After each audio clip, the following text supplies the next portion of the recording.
Hi guys. Today's lesson is going to just be like an additional piece to what we've been working on. So we're in the true crime unit. We have been working on Trifles. We read the play and then we read the newspaper article that goes along with the true event.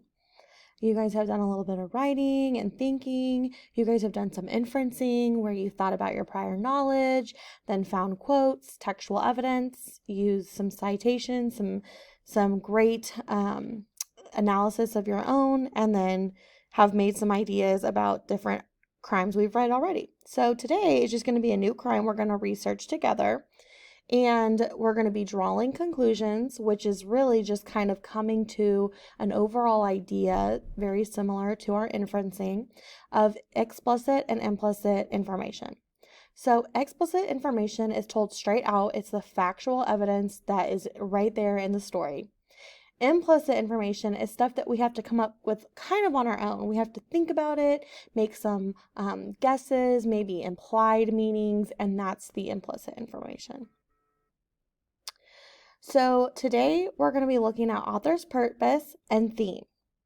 And we're going to reveal these things through their word choice, tone, and structure. Author's purpose is connected to the stance and belief about a topic.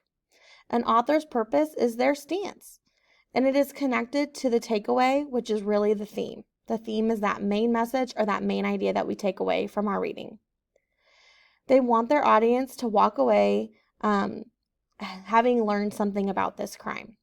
So in order to understand author's purpose in the true crime genre, we must first understand the crime. The who, the what, the where, the how, and possibly the why.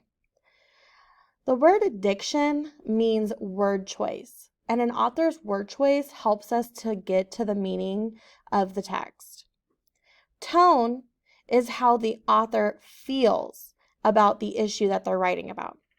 It's usually their emotional response to what they are writing about, and it can be revealed through their word choice. So they use diction, which is just another word for words or word choice.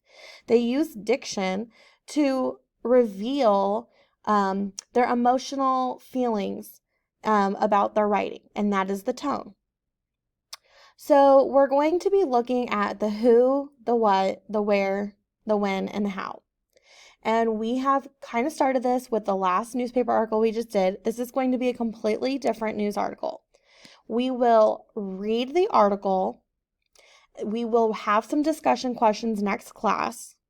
And we are going to have a worksheet called Explicit Details, which is where you're going to go right into the text and find actual facts in the text that tell us who, what, when, where, how. And all of these things are laid out in a graphic organizer or just a chart that you'll simply upload. You can type right into the chart, save it to your computer, and upload it to Canvas to submit for points. I hope that you enjoy reading about this true crime event, and I think we'll have some really interesting discussion after. So good luck. Remember, your job is to just read the article and fill out the explicit detail chart that is attached. Next class, we will have discussion questions, and we'll be able to talk more about what you read. So happy reading.